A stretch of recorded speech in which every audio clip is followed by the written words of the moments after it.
aliás, quarta-feira, eu disse amém, né? Glória a Deus. Eu disse, Deus, eu necessito de uma palavra para mim e para a tua igreja. Porque o pregador, irmãos, ele nunca traz uma palavra somente para a igreja, somente para as pessoas. Primeiro essa palavra impacta ele, fala com ele, e depois ele transmite ao povo de Deus. E como eu pude ver Deus operar grandemente, irmãos, na minha vida, e eu creio também que nesta noite ele vai impactar a tua vida. Evangelho de Lucas, capítulo 7. Deus, ele muda situações. Deus, ele muda situações. Hoje, eu lá no serviço, eu conheci um amigo do Glauber. Glauber? Tá aí? Glauber? E do Daniel, né? Eles perguntaram se me conhecia. E o rapaz falou que me conhecia, né? Ele falou assim, ele é pastor lá da igreja. Ele falou assim, ele é pastor? Ele falou assim, ele é pastor. Aí ele vinha com um caminhão, ele me parou, né? E disse assim, eu não sabia que você era pastor. Aí falou, né, dos meninos. Eu disse, você não sabia? Não.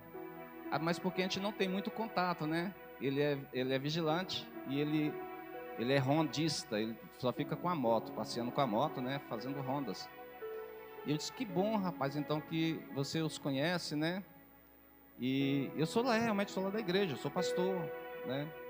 E quando nós começamos a falar do Evangelho de Cristo, eu disse, olha, Deus, ele é Deus de mudança, ele muda situações. E os colegas foram falar de uma situação que ele estava vivendo, que ele viveu há pouco tempo. Eu disse, olha, Deus, ele realmente, ele muda, ele transforma. Esse é o propósito do Evangelho de Jesus Cristo, é trazer mudança, trazer a mudança de direção que a pessoa está trilhando, porque o caminho que nós trilhamos por conta própria, irmãos, é caminho de morte. Mas quando nós trilhamos o caminho que Jesus quer que nós venhamos trilhar, é caminho de vida. Eu disse, então eu pude pregar ali também para ele, né, por um período, e ele disse, aí veio um outro fiscal, o fiscal ficou ali por perto, né, ouvindo. Então veio um outro colega, também ficou ouvindo, né? Ele disse, poxa, que legal que agora eu pude te conhecer mais um pouco. E eu também, que bom que agora eu também pude te conhecer mais um pouco. Né? Eu falei, mas o Evangelho de Jesus Cristo é isso aí. Falei sobre casais, de casal para ele, né? Que ele estava atravessando um problema de casal. Eu pude falar para ele sobre casais, né? E eu vi, irmãos, que Deus impactou o coração daquele homem. E é isso que o Evangelho faz. É isso que Jesus Cristo faz conosco. Tem que haver uma mudança, uma metamorfose, né? Uma transformação na nossa vida, nas nossas atitudes. E Jesus Cristo, irmãos, é especialista, mas Ele só vai agir nessa especialidade que você está enfrentando se você deixar, se você permitir. Senão, Ele só vai ficar olhando. Até você dizer assim, Jesus, venha. E ele vem. Evangelho de Lucas, no capítulo 7, no versículo 13, diz assim, vendo-a, o Senhor se compadeceu dela e lhe disse, não chores. Aqui Jesus, ele vai ter um encontro com uma mulher que já vivia uma certa situação não confortável, porque nós vamos falar aqui de uma viúva, de uma mulher que era viúva, porém ela não era uma viúva desamparada até este momento, porque nós sabemos que em Israel, irmãos, uma viúva, ela padecia muito, não tinha ninguém por ela. Quando ela era viúva, não tinha filhos, né? Não tinha como ela casar novamente, ou casar com o irmão, né, do seu marido, que assim a lei dizia que tinha que ser. Se ela não tivesse suscitado filho, se aquele esposo que morreu tivesse um irmão mais novo, que não fosse casado, ela teria que casar com ele para suscitar filhos descendentes do seu irmão. Mas essa mulher, ela tinha um filho. E também a palavra de Deus diz, né, Moisés diz que o filho deveria cuidar da sua mãe. Nós vimos Jesus falando uma parábola de uma viúva que todo dia estava batendo na porta de um juiz. Julga a minha causa, porque não tem ninguém para julgar minha causa, seu juiz. E Jesus disse que por muita insistência, aquele juiz então julgou a causa daquela mulher para que ela pudesse deixar ele em paz. E eu gostaria, de antes de nós entrarmos nessa palavra, falar como que era a vida de uma viúva, só para os irmãos poderem entender um pouco de como Jesus ele transforma, ele muda situações, ele muda. Aqui nós vamos falar de morte e vida. A morte e a vida. Uma situação que aos olhos humanos é impossível. Nem mesmo a medicina consegue explicar, porque nós temos relato de pessoas que estavam mortas e voltaram à vida. E a medicina disse, olha, aí a medicina reconhece, é um milagre, pronto. É isso que nós podemos dizer, afirmar, é apenas um milagre.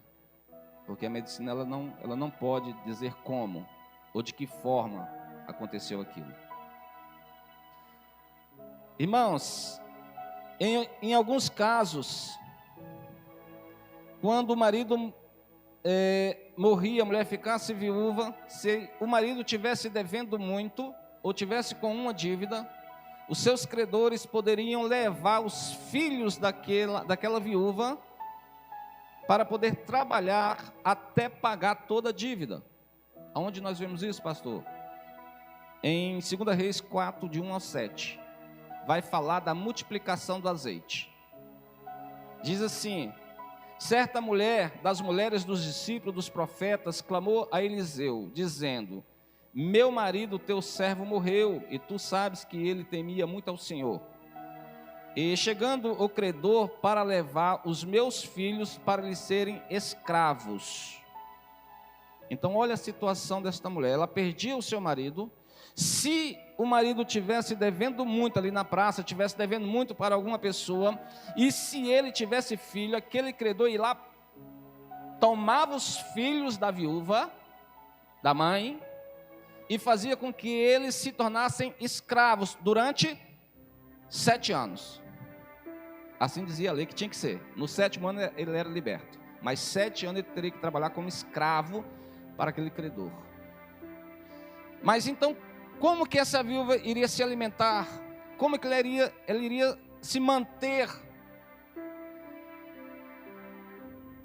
E aí então Deus ele entra com a sua providência. Qual era a providência de Deus? Irmãos, Deus é tremendo. Deus é tremendo. O negócio é que o homem não obedece a Deus.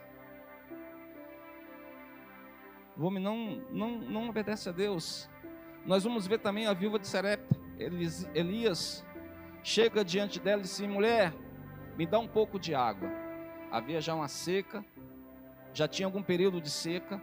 Aquela viúva então dá um pouco de água para ele. Ele disse: agora eu quero que você faça um bolo para mim. Ele disse: não, porque eu tenho apenas um pouco de azeite, um pouquinho de farinha, e eu estou pegando aqui um pouquinho de lenha, de madeira, para que eu possa fazer um fogo, fazer um bolo para mim, para o meu filho. Nós iremos comer e depois nós iremos morrer. Foi essas palavras dela. Está lá em 1 Reis. Disse: não, primeiro faça para mim, e depois você vai fazer para o teu filho e para você. E a mulher disse: então, segundo a palavra do seu Deus, e segundo a tua palavra, eu irei fazer. E ela fez. E a Bíblia diz que não faltou o azeite e nem a farinha, até que houvesse chuva novamente. Então Deus ele entrou com a sua providência. Mais um pouquinho, só para nós entrarmos na palavra. Em Deuteronômio, no capítulo 24, no versículo 19 ao 21, Deus ele diz como que deveria ser algumas colheitas. como que o agricultor ele deveria colher e de que forma ele deveria agir nesta colheita. No versículo 19 diz assim: quando vocês estiverem fazendo a colheita de sua lavoura e deixarem um feixe de trigo para trás, não volte para apanhá-lo, deixa-no para o estrangeiro, para o órfão e para a viúva, para que o Senhor seu Deus os abençoe em todo o trabalho de tuas mãos. Ele disse: cuide dessas pessoas, porque essas pessoas não tem ninguém por elas. O estrangeiro chegava em Israel, ninguém queria ele por perto, ele era estrangeiro, meu irmão. O órfão é porque já não tinha nem pai nem mãe. A viúva não tinha ninguém por ela. E Deus disse: olha, quando vocês fizerem os feixes de trigo, esquecerem esses feixes, não volte para pegar não, deixe lá. Deixe lá para que essas pessoas possam se alimentar, para que essas pessoas possam pegar este trigo e vender também este trigo para poder se manter. No versículo 20 ele diz assim: quando sacudirem as azeitonas das suas oliveiras, não volte para colher o que ficar nos ramos, deixem o que sobrar para o estrangeiro, para o órfão e para a viúva. E quando colheres as uvas da sua vinha, não passem de novo por ela, deixem o que sobrar para o estrangeiro, para o órfão e para a viúva. Quando eles faziam isso, Deus abençoava com mais colheita. Deus multiplicava o que eles iriam colher. Mas interessante que o homem, por si próprio, ele é duro de coração. Nem todos. Não quero generalizar, não quero dizer todos, mas o ser humano, ele quando olha, ele quer mais. Ele quer mais.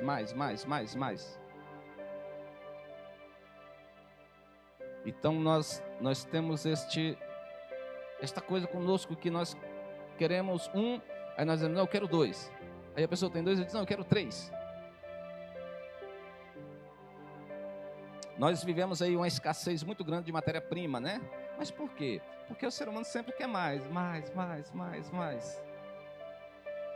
E demanda mais matéria-prima. Então, essas pessoas, elas começaram a realmente a padecer necessidade.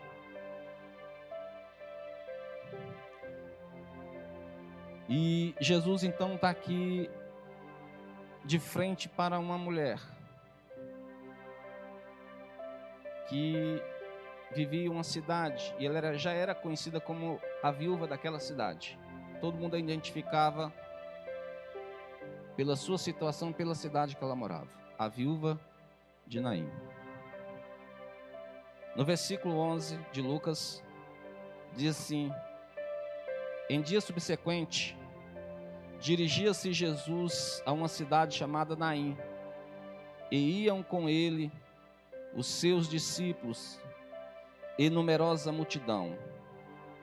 E eu fui ver, irmãos, o significado de Naim.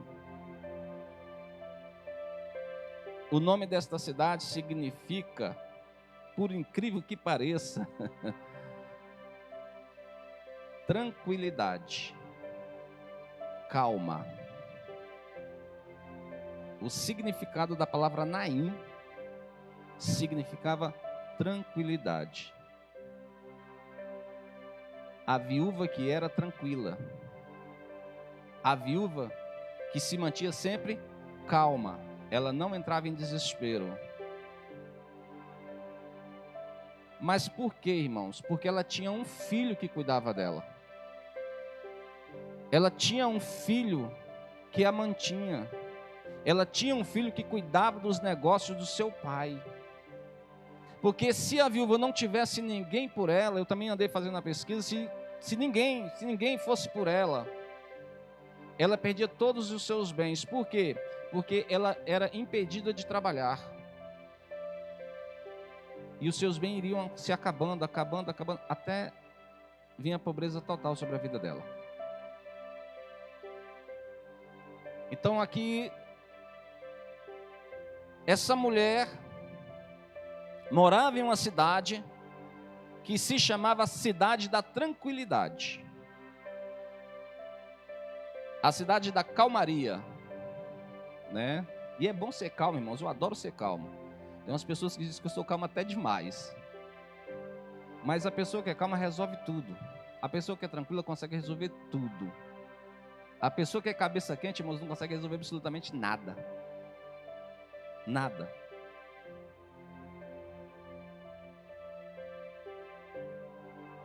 No versículo 12, ele diz assim: como se aproximasse da porta da cidade, eis que saía o enterro do filho único de uma viúva, e grande multidão da cidade ia com ela. Eu quero fazer um paralelo aqui.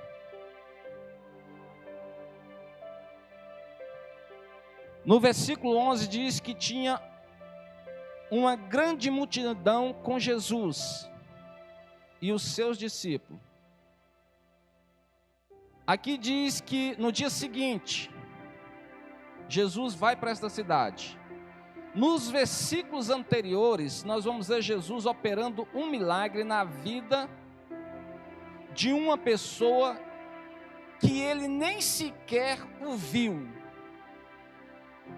Porque diz que um centurião pede aos seus serviçais, as pessoas que trabalhavam com ele, e até Jesus, pediu um favor para Jesus, para que Jesus pudesse curar um servo dele que estava muito enfermo, porque ele não achava digno de chegar até Jesus, porque Jesus era muito maior do que ele. Jesus era o Rei dos Reis, Senhor dos Senhores. Jesus era o Filho do Deus Altíssimo, e esse homem conhecia ao Deus Altíssimo. Por quê? Porque os seus serviçais, aqueles que trabalhavam para ele, disse a Jesus: Jesus, ele está pedindo este favor. Ele é um homem que gosta muito da nossa gente. Ele até mesmo construiu uma sinagoga para nós, e ele frequenta essa sinagoga. Jesus disse: não, então eu vou lá curar este jovem.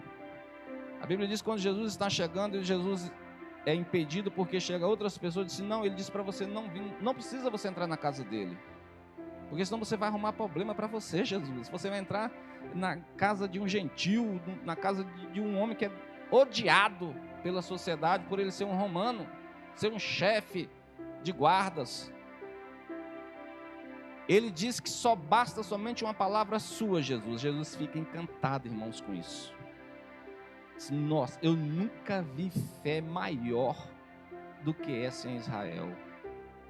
Diga a ele que o servo dele já está curado. E aí Jesus então vai para Naim, juntamente com a multidão. Jesus chega no dia seguinte. Essa multidão, irmãos, que estava acompanhando Jesus, via os milagres que Jesus operava.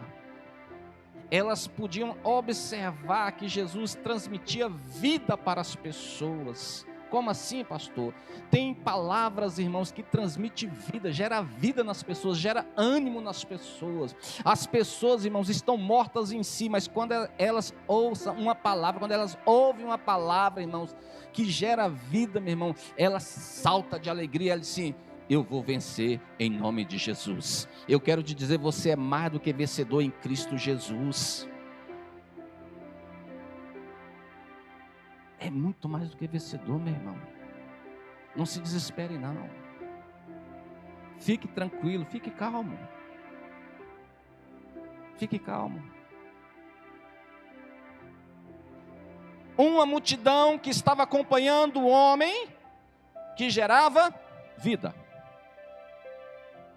E aí no versículo 12 diz que também tinha uma multidão que estava saindo da cidade, acompanhando um cortejo que era morte. Ali estava um morto. Ali estava um morto. O judeu, num sepultamento, eles choram mesmo. Eles rasgam as suas vestes, eles choram. Eles pegam cinza, meu irmão, e jogam em si.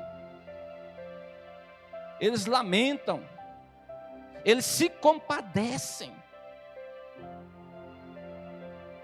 O choro por Moisés, quando Moisés morreu, foi 30 dias, está lá relatado na Bíblia. 30 dias eles choraram. 24 horas chorando, 30 dias. Se lamentando. Eles se compadeciam. E aqui também identifica que essa mulher era uma mulher muito querida pela sociedade. Era uma mulher que tinha muita amizade. Geralmente a gente vai, esses anos atrás, 20, né? 20 e um pouquinho do período de 21, eu fiz alguns cultos fúnebres no cemitério. E aí você vê como que a pessoa era querida. Porque o cemitério lotado de gente, meu irmão. Você vê aquele cortejo de muitas pessoas. E também você via cortejo com 1, 2 pessoas ali velando a pessoa. Então você vê, você mede, né, o relacionamento dessa pessoa, que era dessa pessoa com as outras pessoas.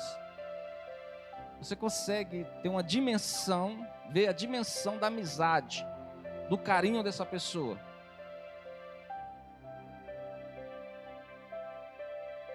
E então, irmãos, eu pude observar que aqui, essa mulher era uma mulher que realmente o povo da cidade gostava dela, gostava do filho dela, mas eles estavam acompanhando um cortejo de morte. Eles estavam caminhando em direção ao cemitério, a um lugar que não há mais esperança, a um lugar que todos os sonhos estão sendo o quê? Enterrados junto com aquela pessoa.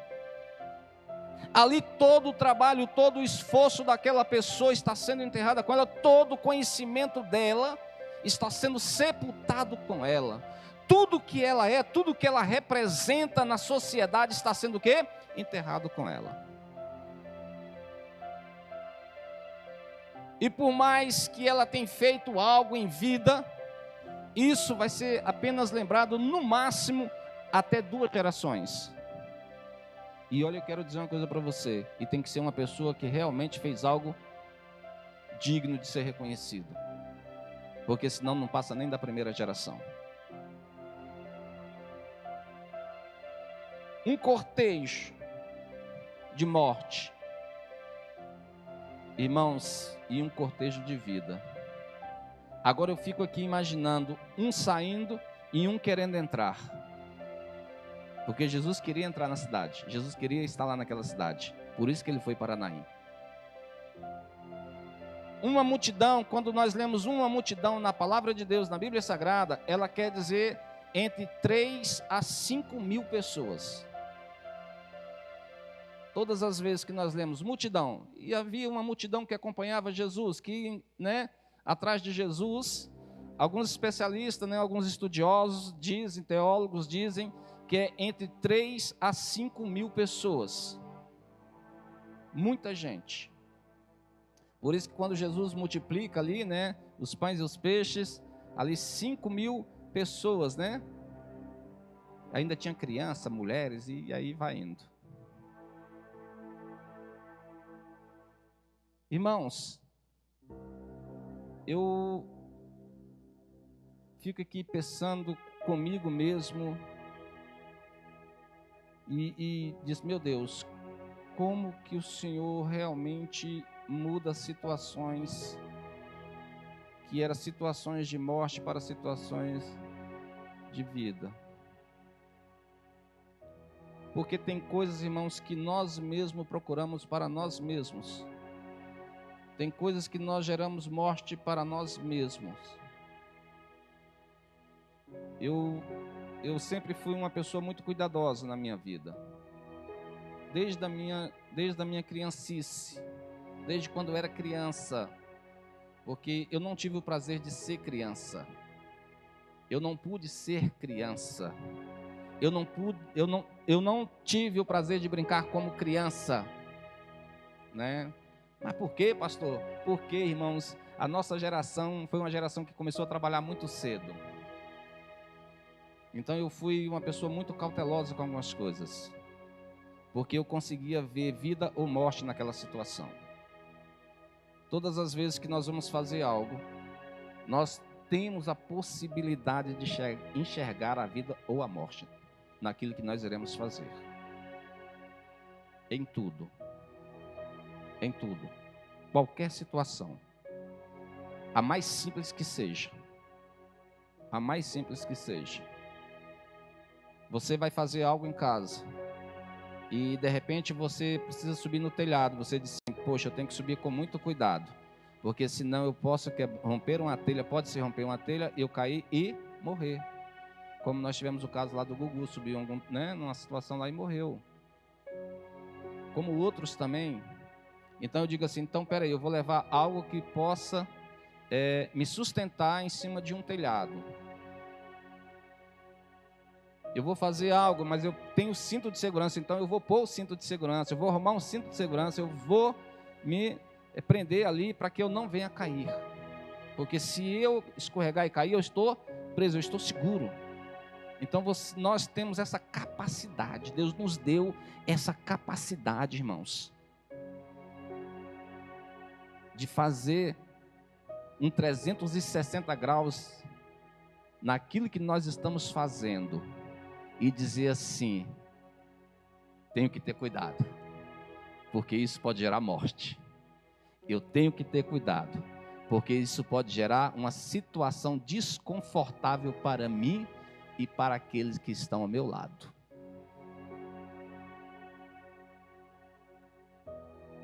É morte. Pastor, mas eu não vou morrer fisicamente, meu irmão. E a pior morte que eu acho que é a morte espiritual e a morte de relacionamento.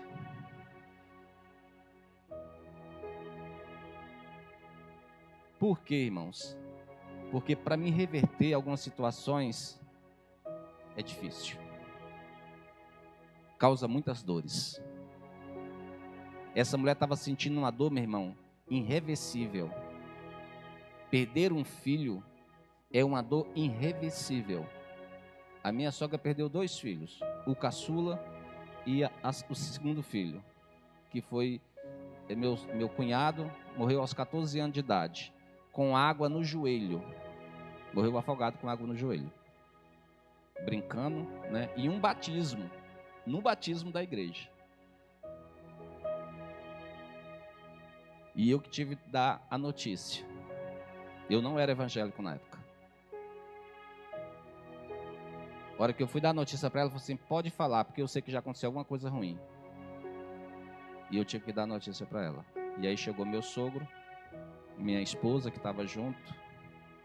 E agora, recentemente, há 7 meses atrás, faleceu a minha cunhada em São Paulo, que é pastora de Covid.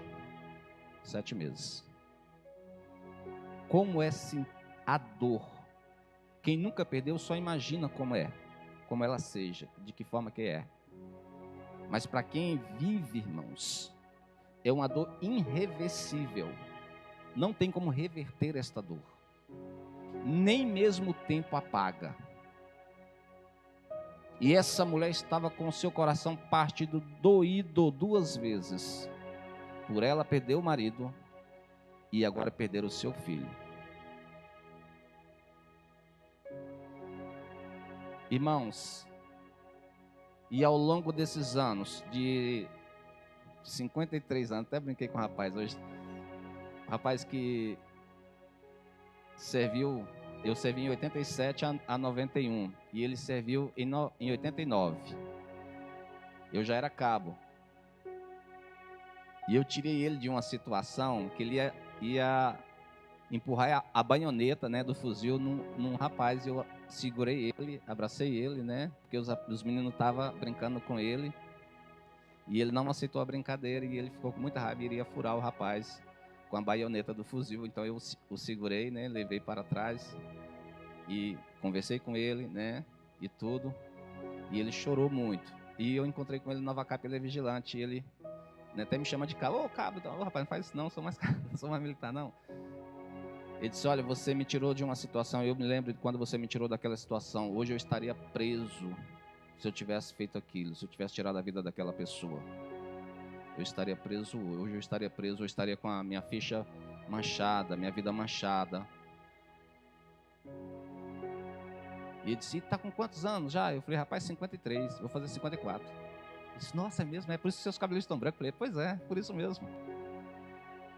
E ao longo, irmãos, dessa jornada que eu já vivi, eu já vi muitas situações, irmãos.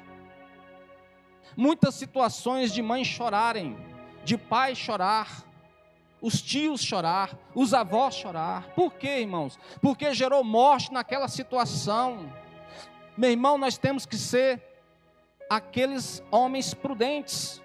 Homens, que eu digo homens e mulheres, nós temos que ser prudentes. Simples, meu irmão, como uma pomba e prudentes como uma serpente.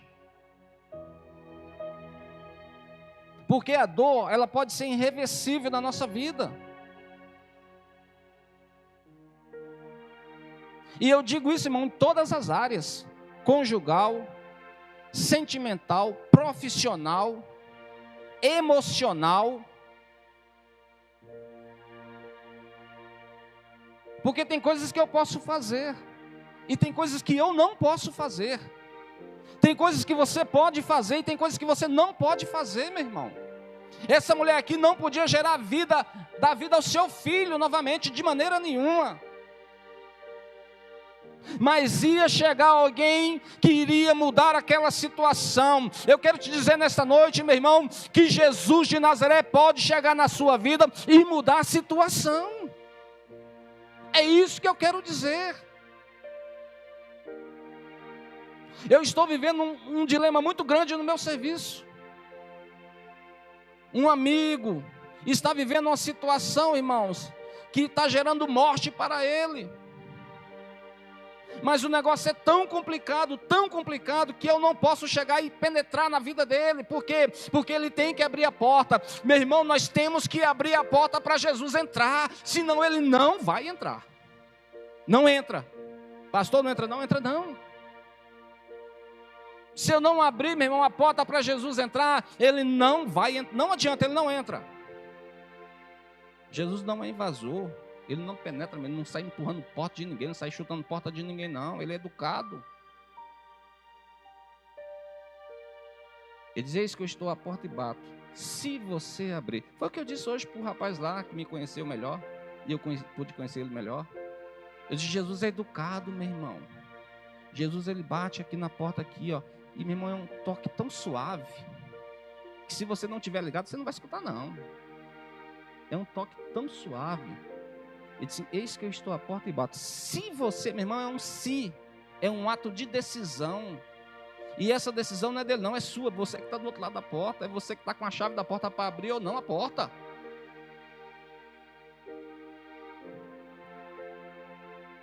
E agora Jesus, então, para ver essa mulher. Ele vê essa mulher chorar. Jesus sente a dor desta mulher, porque Jesus, ele sente a dor das pessoas. Jesus, ele vê além, meu irmão, muito mais além do que nós podemos imaginar ou pensar. Ele consegue ver, ele consegue sentir, meu irmão. Ele consegue sentir toda a dor daquela mulher, toda a angústia daquela mulher. Jesus pode ver, pode sentir. E ele diz assim, eu quero te dizer uma coisa, mulher, não chores. Mas como que eu não posso chorar se eu perdi um filho? De que forma eu não vou chorar se eu estou sentindo uma dor irreversível? Uma dor que ninguém aqui está sentindo, somente eu estou sentindo. De que jeito que eu não vou chorar, meu irmão? Meu irmão, tem situações que não tem jeito, nós temos que chorar mesmo. Tem situações que nós temos, meu irmão, que nos rasgar mesmo em choro, porque senão a gente explode. a gente pira, a gente fica doido. Essa é a dor, irmãos, que nós sentimos, nós seres humanos, que muitas vezes nós não damos conta de controlar. É engraçado que quando nós somos filhos, né, nós apanhamos, aí nossos pais dizem assim, cala a boca, menino. Aí, mas eu não consigo. Por quê? Porque estava doendo, né? O sentimento, não é nem pela dor, nem tanto pela dor, mas é pelo sentimento. Que meu pai e minha mãe me bateu. Poxa, meu pai e minha mãe me bateu, né? E cala o choro, engole o choro. E não consegue parar de chorar. Porque envolve um sentimento. Da mesma forma, essa mulher, Jesus, ei, não chores. Não se desespere. Volta novamente à tranquilidade. Volte novamente à calma. Eu já passei por uma situação, eu e minha esposa, meu irmão, de rolar, de tanto chorar. Eu dizer, Senhor, eu vou continuar rolando, porque eu não consigo parar de chorar. E vinha uma palavra, não chore. O choro durou a noite, mas a alegria veio pela manhã, e eu continuava chorando. Eu disse, meu Deus, é uma situação irreversível, meu Deus, aos meus olhos. E Deus dizia assim, não chore, eu vou reverter a situação. Mas eu não conseguia, no dia seguinte eu estava chorando de novo, porque envolvia um sentimento muito forte, um laço muito forte na situação.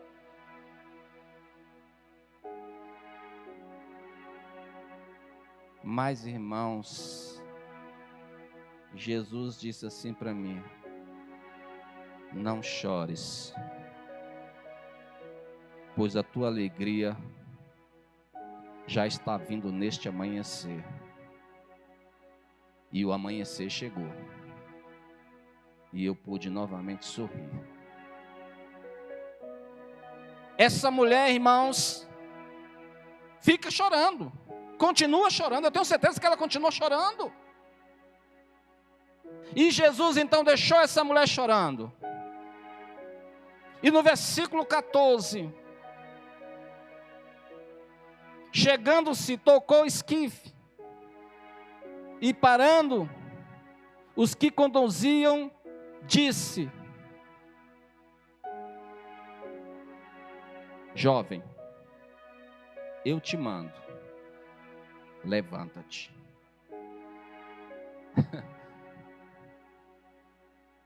Talvez Jesus não conseguiu fazer com que aquela mulher parasse de chorar, apenas com uma palavra, ei, não chores. A Bíblia não relata se ela parou ou não, mas pelo que nós podemos ver como seres humanos, o sentimento humano, meu irmão, é impossível de parar de chorar. Como que eu vou parar de chorar, sendo que eu estou vendo meu filho dentro de um caixão morto, sendo levado para o cemitério, para ser sepultado? De que jeito que eu vou parar de chorar, apenas por uma palavra de um homem? Então Jesus, agora eu vou mudar então a situação. Ela vai parar de chorar. Jesus para o cortejo. Jesus toca no caixão, dá um toque no caixão e diz assim, jovem, eu te digo, levanta-te. Jesus diz, ei morte, você vai sair. Você não vai ficar mais na vida deste jovem. Você não vai mais habitar neste jovem, morte. Porque eu sou a vida e a ressurreição. É eu que dou a vida. Então, sai morte e entra vida. Porque hoje essa mulher, ela vai voltar a sorrir, ela vai voltar à tranquilidade, ela vai voltar a ter a calma.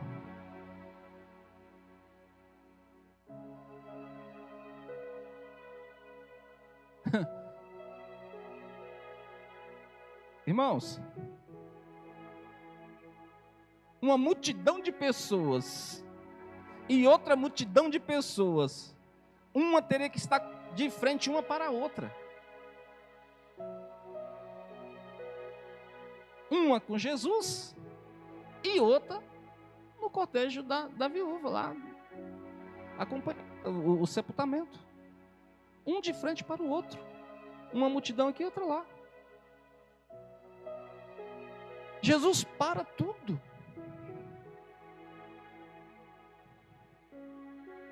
Tem situação, irmãos, que é gerado, que vem sobre a nossa vida. Meu irmão, vem situações todos os dias da nossa vida. As pessoas pensam que não, mas vem.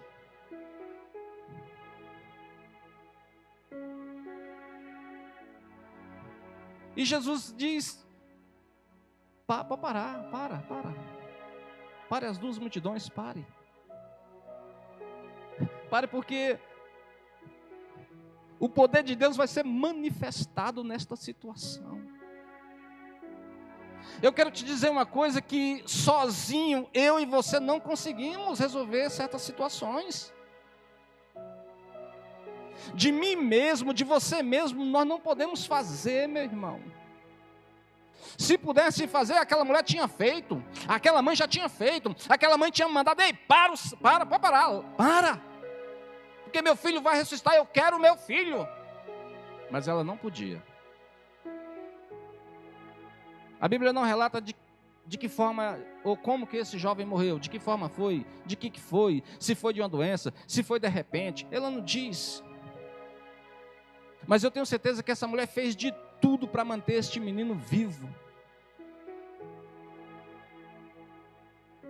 Se alguém falar assim: ó, tem uma raiz em tal cidade, mas tem que ir correndo, ela iria correndo.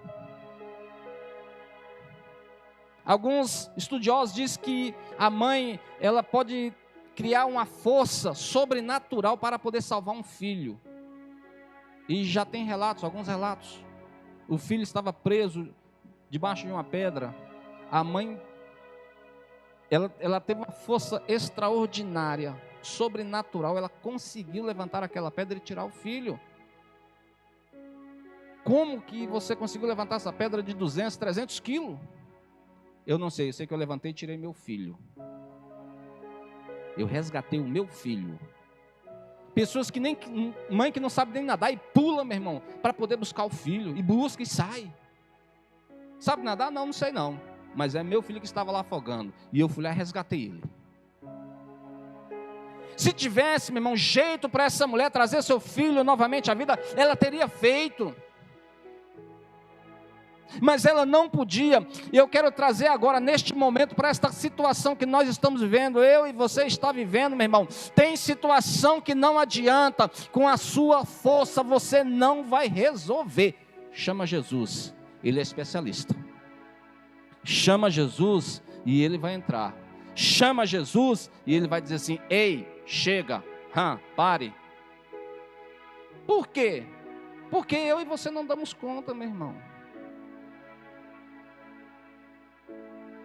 Não damos conta. E se eu não fizer o chamamento de Jesus, vai continuar do mesmo jeito. Do mesmo jeito. E que jeito que Jesus vai fazer? Não sei.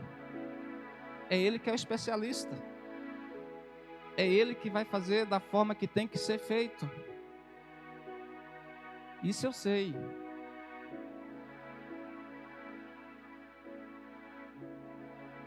E Deus foi glorificado. O nome de Deus, Ele foi glorificado. As pessoas puderam ver que ali estava o Filho de Deus. Mesmo que eles não quisessem reconhecer, dissesse que é apenas um profeta, estaria ali. E Deus tinha levantado um profeta para abençoar o seu povo. Não, ali não estava simplesmente um profeta. Ali estava Jesus de Nazaré, aquele que deixou o seu trono de glória para habitar no nosso meio e dizer: existe um Deus que pode todas as coisas. Existe um Deus que está acima de qualquer coisa, até mesmo da morte. até mesmo da morte. As pessoas, irmãos, elas se desesperam. E nós realmente, nós nos desesperamos em tudo. Em tudo. Em tudo. Eu tenho uma lembrança muito forte da morte do meu pai. O meu pai veio ser pai realmente para nós depois de velho, depois de 60 anos de idade. Até então ele não era um pai, né? As pessoas diziam que nós éramos órfãos de pai vivo. E minha mãe era viúva de marido vivo. Ele não teve assim uma relação muito forte com como se diz, a obrigação ou a responsabilidade de um homem casado. Meu pai já casou velho, com 30 anos de idade. Naquele tempo, casasse com 30 anos de idade, meu irmão, já estava velho, muito velho. E minha mãe 15 anos de diferença. Um homem maduro casou com uma menina de 15 anos, né? E podia, pastor? Podia. Minha avó casou com 13.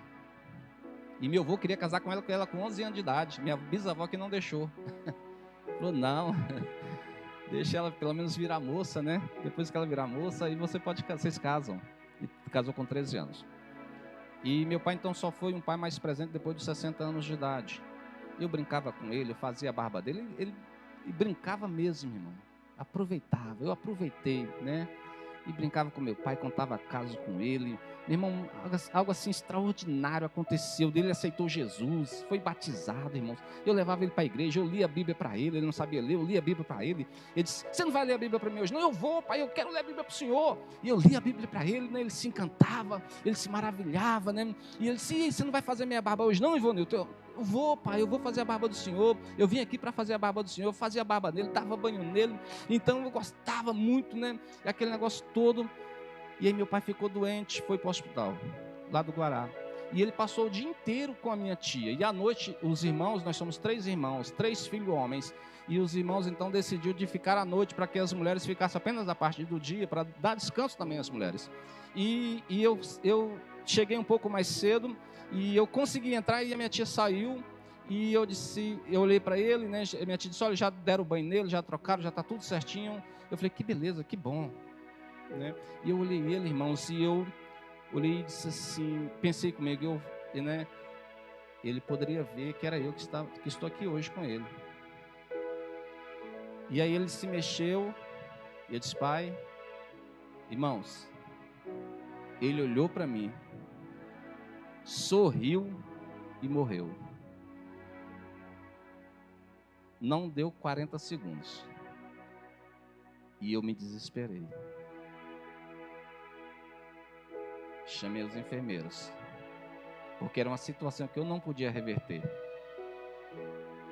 Eu chamei a enfermeira chamaram o médico, e aí fizeram aquela massagem, né, para poder voltar. E aí o médico, pode parar. O que aconteceu? Ele está descansando. O médico olhou para mim, você quer um calmante? Eu falei, não há necessidade de um calmante, porque eu sei onde meu pai está neste momento. Ele está na glória. O desespero, ele vem, irmãos. É normal. Ninguém aqui é super-homem, não, meu irmão. Ninguém tem peito de aço, não. Ninguém é o super, não. Você vê a pessoa forte que está do teu lado, meu irmão, mas à noite, quando ela deita a cabecinha no travesseiro, meu irmão, ali tem choro. Ali tem choro. Ali tem fraqueza, meu irmão. Porque ali tem sentimento, ali tem vontade, ali tem desejo, ali tem sonhos, ali tem garra, meu irmão. Mas tem coisa que nós não podemos fazer. Eu quero que você entenda isso nesta noite. Tem coisa que nós não podemos fazer. Por mais que eu lute, por mais que eu seja forte, por mais que eu tenha entendimento,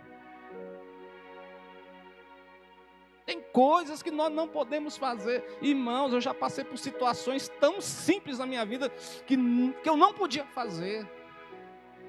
E quando eu clamei por Jesus, irmãos, o negócio aconteceu. Sim, coisa simples. Eu sou especialista na área automotiva. Um amigo meu, crente também, evangélico, pegou um Peugeotzinho para arrumar a suspensão. E eu viajei. E passou o tempo, eu cheguei, e ele estava doido atrás de mim, ele e a esposa dele. A dona do veículo já ia entrar com um processo judicial contra ele, porque o carro não funcionava, não pegava.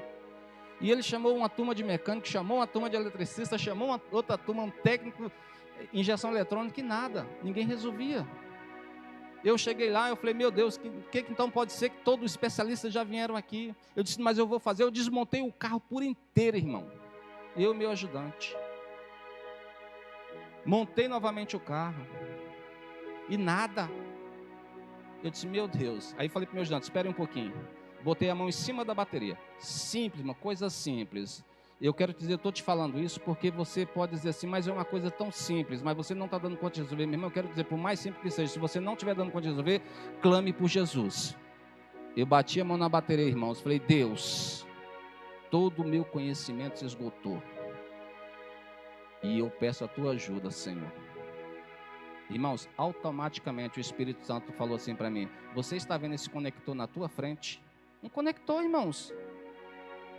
Eu digo, estou. Desconecte ele. Eu desconectei. Conecte ele novamente. Conectei. Manda dar partida. O da partida, o carro pegou. A esposa dele deu uns 10 glória a Deus, aleluia, lá dentro da casa dela, quando eu vi o motor funcionando. Que a oficina dele ficava dentro da casa dele. Eu disse, meu Deus, uma coisa tão simples. Tão simples.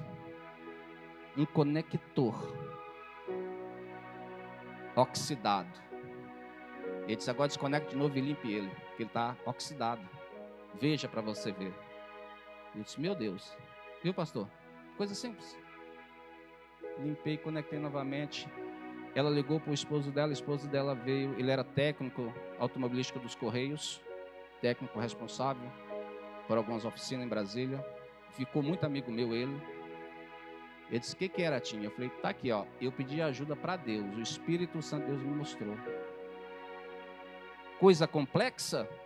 Peça ajuda a Deus.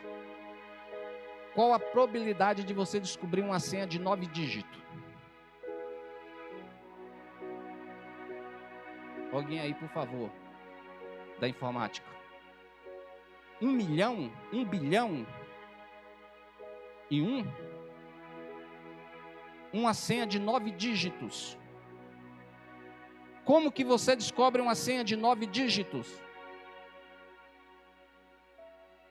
Uma sequência de 9 dígitos. E Deus me mostrou qual era a senha de 9 dígitos. Eu precisava de entrar num sistema, o sistema bloqueado. E nós compramos o sistema, a empresa comprou o sistema. E o espertalhão não passou a senha. Eu liguei para o rapaz, ele disse, Tim, nem eu sei. O dono pega o notebook, abre e me entrega. Eu disse, é mesmo, rapaz, e cadê o dono? Ele não fala para ninguém, mas peraí, poxa, nós compramos o equipamento e compramos, e tem que ter. Ele disse, ele não vai passar, não vai não, então tá bom.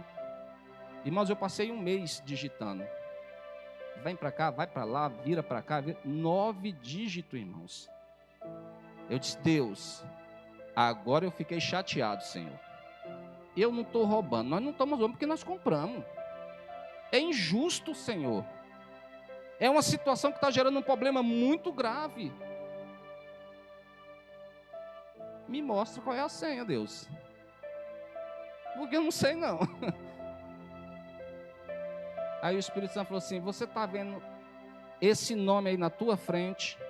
Estou vendo, Senhor. É esse nome? Ele falou, não. Tire as letras e coloque a sequência de número.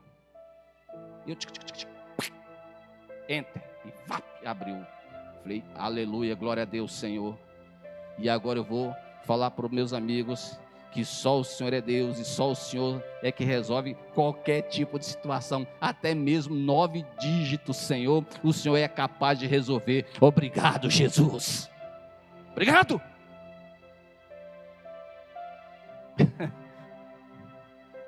E o colega disse, rapaz, como é que tu conseguiu esse negócio de 9 dígitos? Eu falei, rapaz, você vai ter que acreditar. E não vem com conversa pro meu lado, não. Você vai ter que acreditar. Quem me falou foi o Espírito Santo de Deus. Para de dar murro em ponta de faca, meu irmão. Clame por Jesus.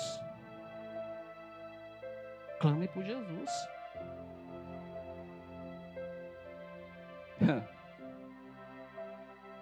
Versículo 16 e 17 para nós finalizarmos.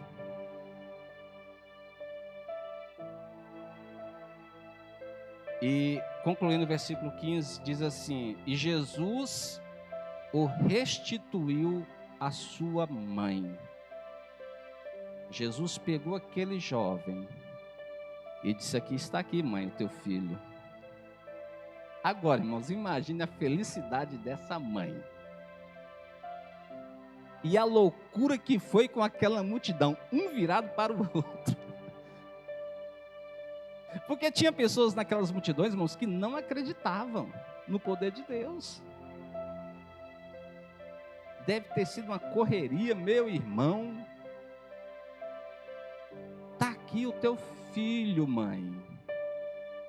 Olha, vivo. Está aqui, mãe, o teu filho que estava morto. Está aqui, mãe. Aquele que não tinha mais solução para ele. Está aqui, o seu filho. Está aqui, mãe, a tua esperança novamente. Está aqui, mãe, aquele que vai cuidar de você. Está aqui, mãe, aquele que vai lutar pelas tuas causas. Jesus, irmãos, é maravilhoso. Ah, Jesus maravilhoso. Como Jesus quer fazer, irmãos, na tua vida, deixa Jesus fazer. Não tenha medo, não. Ah, mas é uma coisa tão simples. Sim, meu irmão, é uma coisa tão simples, mas Ele quer fazer. É uma coisa tão complexa, mas Ele também quer fazer. Todos ficaram possuídos de temor e glorificavam a Deus, dizendo, o grande profeta se levantou entre nós. E Deus visitou o seu povo. E esta notícia a respeito dele divulgou-se por toda a Judéia e por todas as cidades circunvizinhas. Quando você deixar Jesus entrar nesta situação, nessa causa, todos vão dizer, verdadeiramente Deus operou maravilhas ali. Deus verdadeiramente operou um milagre.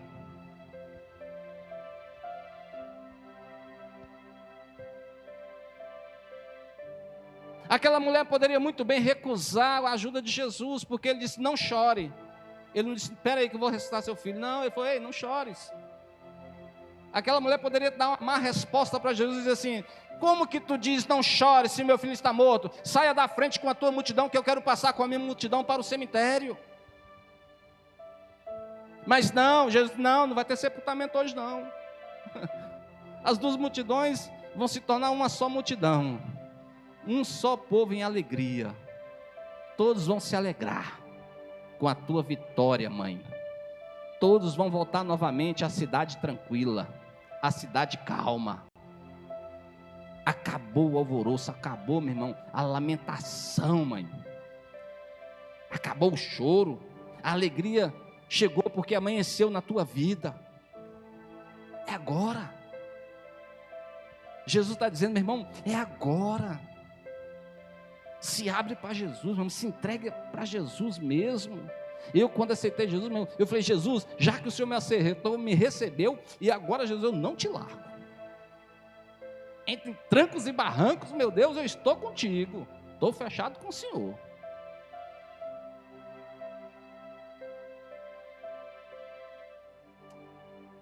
Deus quer fazer algo na tua vida,